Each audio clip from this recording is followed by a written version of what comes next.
ยอดได้เห็นคลิปนี้แล้วถึงกับตกใจท่านผู้ชมบ่าวหลังนะครับออกมาร้องไห้นะครับยกมือขอร้องอ้อนวอนให้เมียกลับมาคืนดีท่านผู้ชมเดี๋ยวบ่าวยอดจะเปิดคลิปให้ดูครับ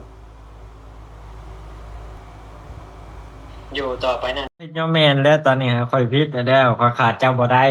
คำว่ามีเจ้าเนี่ยคอยก็บ่ฮู้สิอยู่ต่อไปแนวใดบ่ฮู้สิใช้แนวชีวิตแนวใดจังซี่นะว่าคอยก็ฮักเจ้าคนเดียวแหละอันเรื่องที่เฮ็ดผิดไปข้อยก็ขอโทษหลายๆถือว่าเฮ็ดผิดอันหยังข้อยก็จะพูดดีแล้วอันนี้นะขอโทษเด้อย่ำผิดย่ำแม่นที่ว่าผ่านมาเฮ็ดให้เจ้าเสียใจนั่นก็จะบ่เฮ็ดอีกแล้วข้อยสิปรับปรุงเจ้าของสิเป็นคนดีสิสร้างครอบสร้างเพราะว่าลูกเจ้าก็คือลูกข้อยห้ามได้หมดทุกสิ่งทุกอย่างแต่ว่าข้อยตอนนี้ข้อยบ่ได้แม่นแม่นแต่ว่าเอ้ามาอย่าบ่เฮ็ดอีกแล้วบัดนี้ก็คือแบบว่าข้อยรับได้เบิดทุกอย่างหั้นนะแบบว่าอันที่ว่าข้อยเฮ็ดผิดไปเบิดทุกอย่างเนี่ยข้อยบ่เคยโทษมันตอนกี้นะข้อยขอโทษอยู่แต่ตอนนี้ข้อยทำอืมเออตอนนี้ข้อยสำนึกได้แล้วข้อยสิบ่เฮ็ดอีกแล้วตอนนี้ข้อยโทษเจ้าของผู้เดียวผู้อื่นน่ะบ่ผิดสวัสดีครับพี่ทุกคนครับหลังจากที่บ่าวยอดได้เห็นคลิปนะครับก็ถือว่าก็เป็นห่วงนะครับเป็นห่วงบ่าวหลังนะที่บ่าวหลังแน่นอนและอาจจะด้วยวัยนะครับยังเด็กอยู่นะครับด้วยวัยยังเด็กอยู่ก็อาจจะมีการทำผิดพลาดนะครับแล้วก็ถือว่าสาวต่อยเนี่ยครับที่เป็นแฟนของบ่าวหลังก็หอบกระเป๋าเสื้อผ้านะครับที่จะเดินออกห้องนะครับจะไปเช่าห้องใหม่อยู่นะครับเนื่องจากว่าบ่าวหลังเนี่ยครับเลิกงานแล้วก็ไม่มารับนะครับไม่มาไปรับไปส่งบางวันก็กลับห้องเที่ยงคืนนะครับไม่มีเวลาให้เขานะครับก็เหมือนบ่าวหลังก็ปกติครับนะภาษาวัยรุ่นนะสุดท้ายนะครับแฟนทนไม่ไหวก็เลยจะหอบข้าวหอบของนะครับหนีจากบ่าวหลังนะบ่าวหลังก็เลยเสียใจออกมาขอโทษนะครับนะแต่ไม่รู้ว่าจะเป็นยังไงนะไม่รู้ว่าโอกาสหน้านะครับจะมีแบบนี้หรือเปล่าเพราะว่าตอนนี้คือเป็นโอกาสสุดท้ายนะครับของสาวต่อยที่มอบให้บ่าวหลังเพราะว่ามันหลายครั้งแล้วมีการทะเลาะแต่ว่าครั้งนี้คือรุนแรงมากๆนะครับเป็นสิ่งที่บ่าวหลังควรจะปรับตัวนะครับแล้ว FC คนไหนที่จะคอมเมนต์มาให้กำลังใจบ่าวหลังคอมเมนต์เข้ามาได้ครับเดี๋ยวบ่าวยอดจะพาทุกคนไปดูคลิปเต็มกันครับที่บ่าวต้นได้สัมภาษณ์บ่าวหลังนะครับว่าเรื่องราวมันเกิดขึ้นมายังไงนะครับเป็นไปยังไงเดี๋ยวบ่าวยอดจะพาทุกคนไปดูกันครับน้ำแข็งเบาหลังแล้วนะครับทุกคนผมจะมาถามเขาว่ามันเกิดอะไรขึ้นกับเขานะทำไมเขาถึงยกมือขอโอกาสกับแฟนเขานั่นก็คือน้องต่อยนั่นเองสวัสดีครับเบาหลังสวัสดีครับผมครับผมสวัสดีครับ FC บ่าวต้นสวัสดีเบาหลังเกิดอะไรขึ้นทำไมเบาหลังยกมือขอโทษ ยกมือขอโอกาสจากสาวต่อยมันเกิดอะไรขึ้นครับเบาหลังแฟนชินี้ปะเมียเบาหลังนะชนีปะแม่นโอ้ไม่ยันว่าบ่แม่นว่าโทษเขาบ่ดีดอกเฮานี่บ่ดีเองเบาหลังบอดี้เขาเลยอย่างนี้ปะแต่เบาหลังตอนแรกเขาจะเก็บเสื้อผ้าแล้วบอกหรือว่าเสื้อผ้าเรียบร้อยแล้ว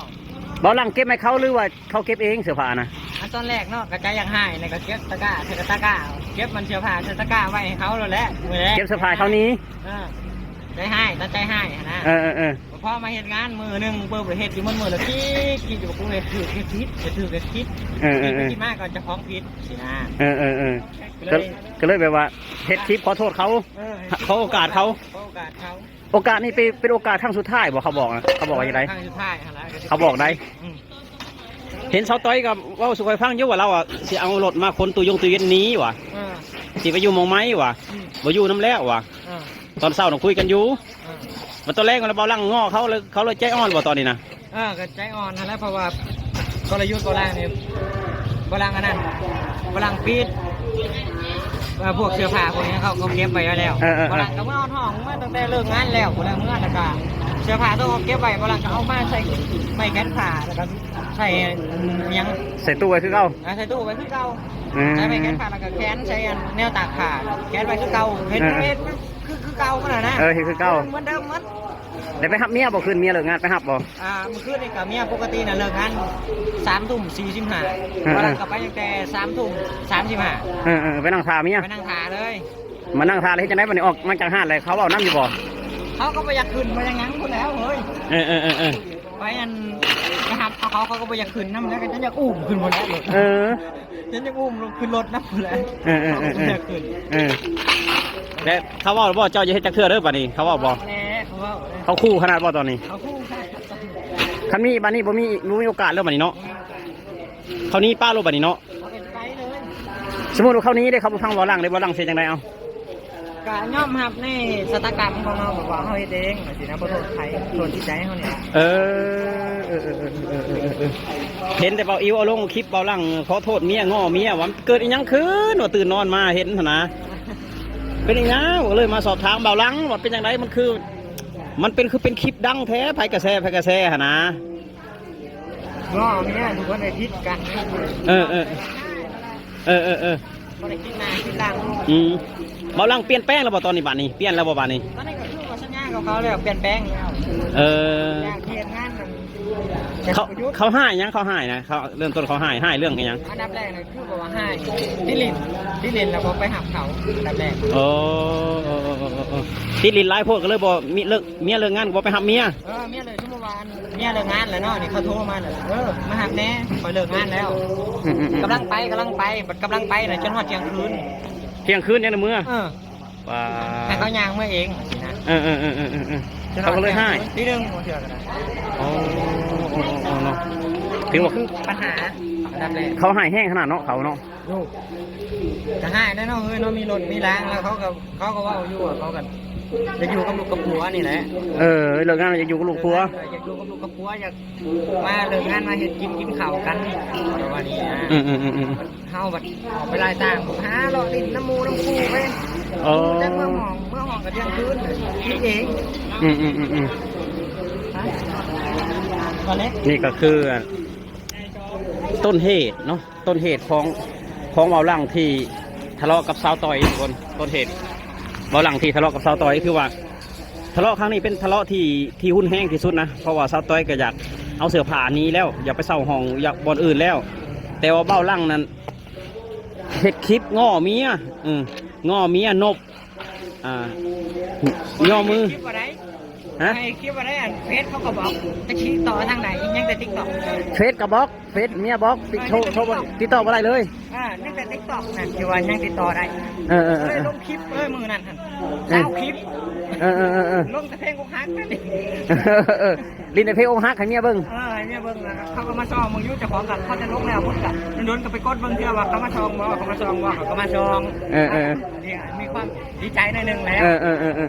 อ๋อเนาะคือว่านี่นะทุกคนนี่แหละคือคู่ชีวิตเนาะมันก็ต้องมีแบบ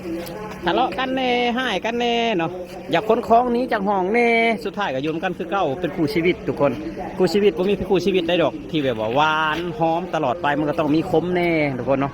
ต้องมีคมแน่นี่แหละคือกับชีวิตว่าร่างก็คือกันทุกคนเนาะต้องมีหวานมีคมเอากติตั้มตอนต่อไป